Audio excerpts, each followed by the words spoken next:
चर्चा कर रहे थे प्रातः काल के समय? हमने आपको बताया था कि वेद पढ़ने के लिए किन किन जो पूर्व विचार हैं उनकी आवश्यकता है। एक बात बताई थी, वेद समस्त वैदिक वाङ्मय किसी एक ही लक्ष्य के लिए है, ठीक है। दूसरी बात बताई थी, जब भी कोई हम किसी शब्द या मंत्र का अर्थ करें तो प्रसंग जरूर ध्यान में रखें। यदि उसके बिना अर्थ करेंगे तो अर्थ नहीं होगा, वो अनर्थ होगा। और तीसरी बात हमने कही थी कि वेद मंत्रों का जो अर्थ करेंगे तो अर्थ करने के लिए अर्थ का जो निश्चय है वो आधुनिक अर्थों से नहीं होगा। उसके लिए तो वेद के ही मंत्रों का आपको आश्रय लेना होगा, या ब्राह्मण ग्रंथों का आश्रय लेना होगा, या वेदांग निरुक्त आदि का आश्रय लेना होगा, जैसा कि ऋषि दयानंद ने लिया। क्योंकि बाकी सब लोग अभिधा में अर्थ करते थे, तो वहाँ कहीं लक्षणा है या व्यंजना है या योग है या योग रूढ़ है। इसलिए एक बात मैं और आपसे निवेदन करूं, जैसे हमारे पास ज्ञान है अध्यात्म का, वो दो प्रकार से है।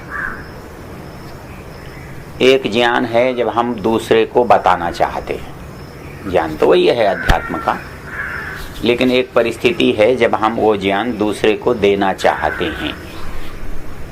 कुछ शास्त्र ऐसे हैं और कुछ शास्त्र ऐसे हैं जो ये बताते हैं कि वो ज्ञान उस रास्ते पर चलने वाले व्यक्ति को कैसा प्रतीत होता है। क्या अंतर हुआ इसमें? एक शास्त्र ऐसे हैं जो दूसरे को उस ज्ञान को कैसे बताना चाहिए, कैसे समझाया जाए, कैसे उसकी बुद्धि में बैठाया जाए, ये प्रयत्न करने वाले एक शास्त्र है। दूसरे शास्त्र ऐसे हैं जो ये बताते हैं कि जो इस रास्ते पर चलता है उसको क्या लगता है। तो दोनों में क्या अंतर हुआ? एक खुद के लिए और एक दूसरे के लिए। हाँ, एक अनुभव का शास्त्र है और दूसरा बुद्धि का शास्त्र है। तो हमारे यहाँ अनुभव का शास्त्र और बुद्धि का शास्त्र कौन से हैं? कौन शास्त्र अनुभव का है और कौन शास्त्र बुद्धि का है? उपनिषद अनुभव का है और दर्शन बुद्धि की। उपनिषद अनुभव का है और दर्शन।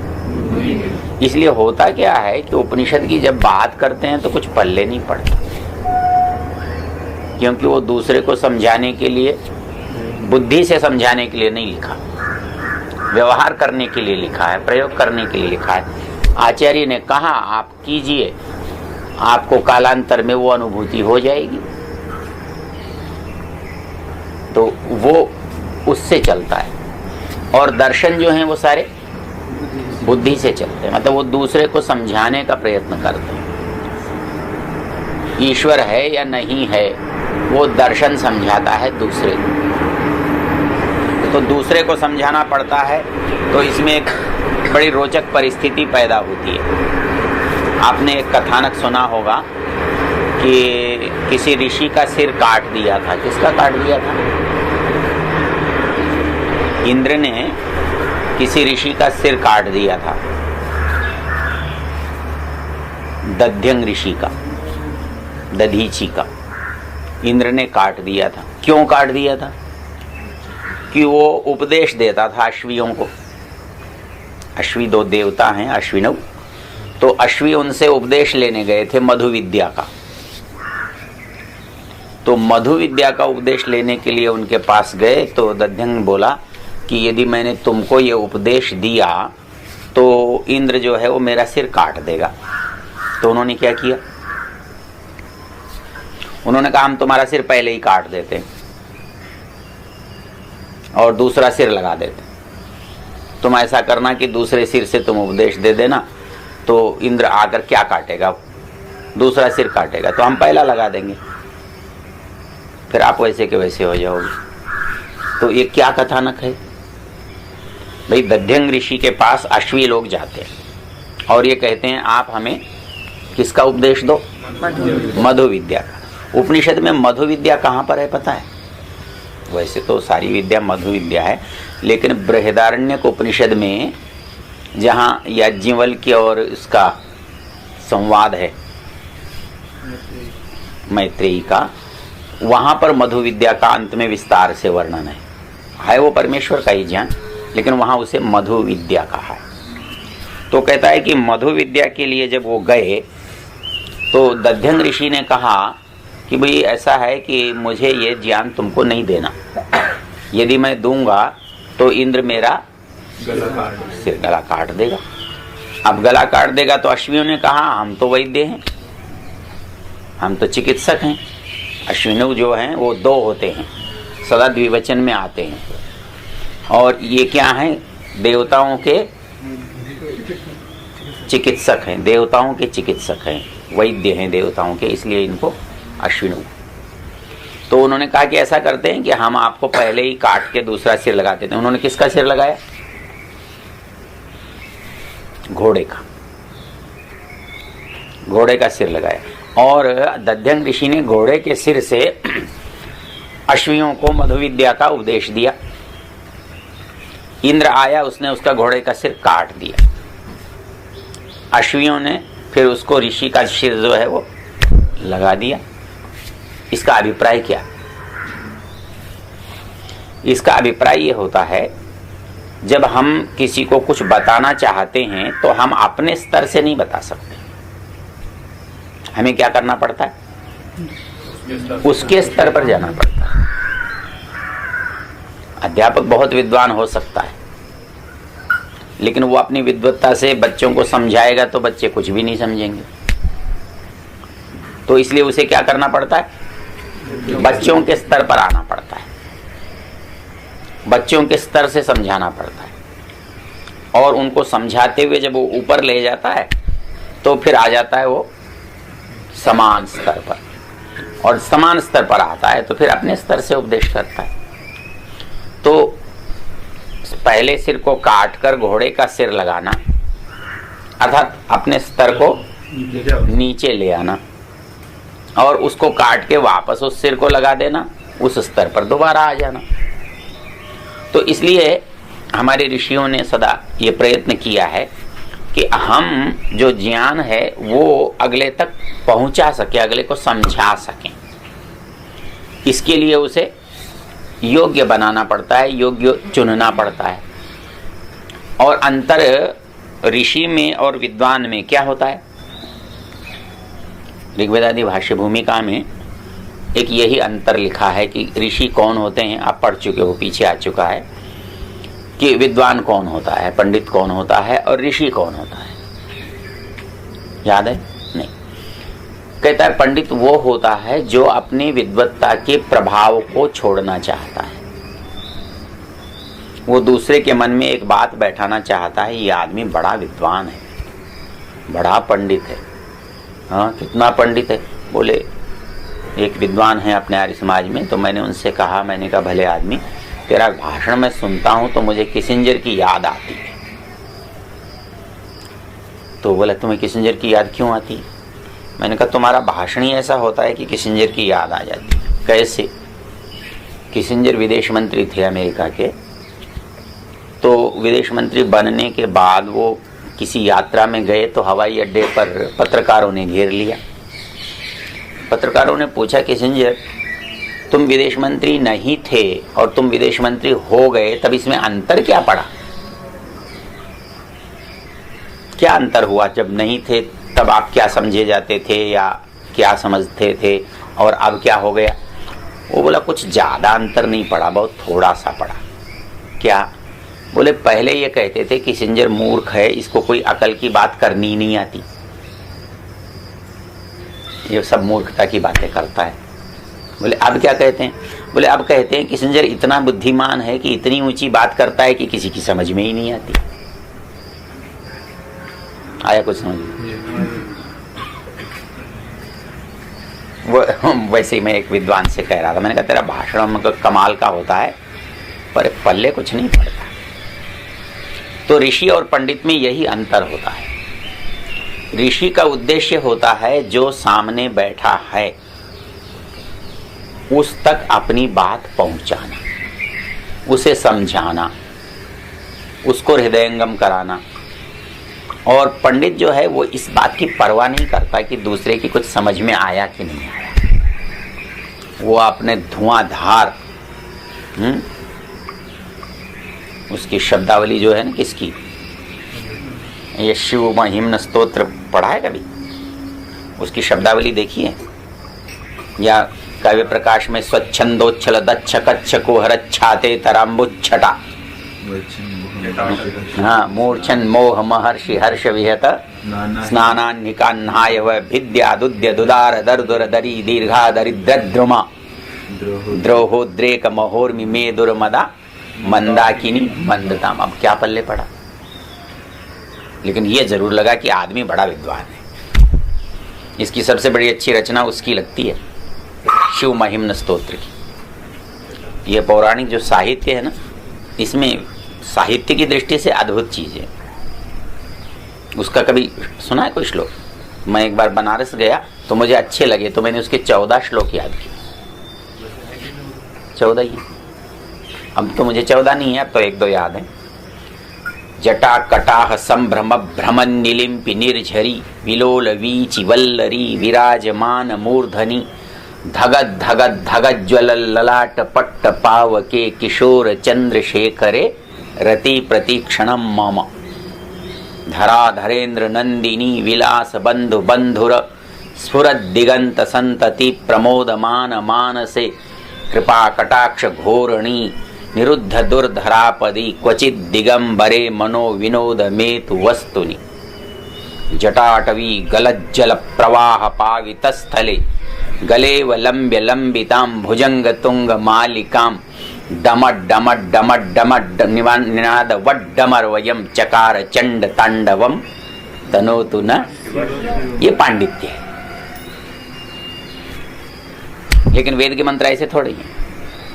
वहां तो अग्निमीले पुरोहितम यज्ञस्य देव मृत्विजम होतारम, वहां अर्थ मुख्य रहता है, प्रसाद गुण होता है, हा? सीधे सीधे शब्दावली होती है। तो हमारे पास नियम यह है कि जब हम उसको बताना चाहते हैं तो हमारा उद्देश्य विषय को उस तक पहुंचाना होता है। तो यही काम दर्शन करते हैं और यही काम उपनिषद करते हैं। तो उपनिषद का जो ज्ञान है वो आपको लगेगा कि ये क्या कह रहा है, इसको दूसरे अच्छे शब्दों में भी तो कह सकता था, इसको क्रम से भी तो कह सकता था, ये उसको संकेतों में क्यों कहता है, प्रतीकों में क्यों बोलता है, आधी बात सी जैसी क्यों बोलता है, शब्दों में ऐसे शब्दों का प्रयोग क्यों करता है जो इधर उधर के अर्थ रखते हों। उसका कारण यह है कि वो उन लोगों के लिए बोला जा रहा है जो जानते हैं, जिनकी गति है, जो बहुत उत्कृष्ट हैं। जहां बिल्कुल अज्ञानी लोग रहते हैं वहां हम दर्शन से चलते हैं। इसलिए वहां हमें आवश्यकता पड़ती है प्रमाण की, तर्क की, उदाहरण की, क्योंकि जब समझाते हैं तो शास्त्र पता है क्या कहता है, कैसे समझाओ, बोले दृष्टांत के बिना कोई भी चीज समझ में ही नहीं आती। और दृष्टांत किसे कहते हैं?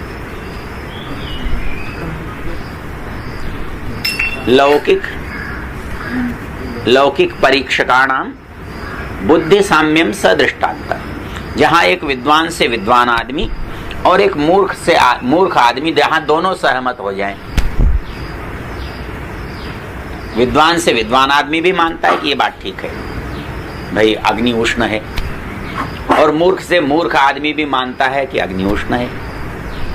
तब वो बात हमारी समझ में आती है कि हाँ, ये दृष्टांत दिया जा सकता है कि दोनों उसको जानते हैं, इसलिए दोनों उसको मान सकते हैं। जहां केवल आप अपनी समझ की बात कहते हो, दूसरे की समझ में ही नहीं आती, तो वो बात मान्य नहीं हो सकती, वो स्वीकार्य नहीं हो सकती। तो इसलिए हमारे यहाँ 2 तरह के शास्त्र हैं, उपनिषद और अध्यात्म दर्शन। दर्शन में हम केवल वैदिक दर्शन से परिचित होते हैं, बाकी दर्शनों से हमारा परिचय आवश्यकता ही नहीं पड़ती। बाकी दर्शनों को यदि भेद करते हैं तो पाश्चात्य दर्शन है और प्राच्य दर्शन है, और भारत के दर्शनों में भेद करते हैं तो आस्तिक दर्शन है और नास्तिक दर्शन है। लेकिन नास्तिक दर्शन में भी दो तरह के दर्शन हैं। एक तो वेद को नहीं मानते इसलिए नास्तिक हैं, एक ईश्वर को नहीं मानते इसलिए नास्तिक हैं, और एक कुछ भी नहीं मानते, न वेद मानते न ईश्वर मानते न किसी की प्रकृति की सत्ता मानते, वो नास्तिक हैं। तो जैसे चारवाक है, तो चारवाक कैसा नास्तिक है? वो प्रकृति तो मानता है, आत्मा परमात्मा उसको नहीं मानता। कहता है दुनिया में जब तक हो आनंद से रहो, यावत जीवेत सुखम जीवेत ऋणम कृत्वा भस्मीभूतस्य देहस्य पुनरागमनम कुतः। एक बार जल गए तो कौन मांगने आने वाला है? कोई चिंता की बात नहीं। एक चिंतन ये रहता है। और वाम मार्ग का मतलब क्या होता है? वाम मार्ग का क्या मतलब होता है? हाँ? वाम मार्ग का मतलब उत्तम मार्ग होता है, तो हमें स्वीकार करना चाहिए, फिर तो हमें स्वीकार कर लेना चाहिए। देखा है। हाँ? वाम के कई अर्थ हैं। वाम का एक अर्थ है विपरीत। वाम मार्गी जो वाम मार्गी है ना, वो हमारे सिद्धांतों से बिल्कुल विपरीत चलते हैं। एक तो विपरीत चलते हैं इसलिए वाम होता है, और इसके कारण से एक अनर्थ और हो गया। तो कहते हैं जी महिला को बाएं बैठाना चाहिए, क्यों? बोले इसे वामांगी कहते हैं। मैंने कहा वाम का अर्थ बायां ही होता है क्या? और यदि बायां ही होता है तो वामाक्षी का क्या अर्थ होगा?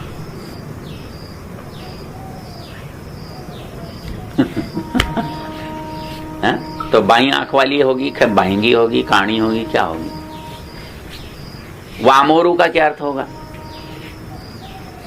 तो वाम का अर्थ वहां सुंदर होता है। वामाक्षी का अर्थ है सुंदर आंखों वाली, वामोरु का अर्थ है सुंदर पैरों वाली। इसलिए वाम का अर्थ केवल उल्टा नहीं होता, केवल बायां नहीं होता, वाम का अर्थ सुंदर भी होता है। ये प्रसंग से लेना पड़ेगा आपको कि वहां अर्थ क्या है। वाम पार्श्व जब कहता है तो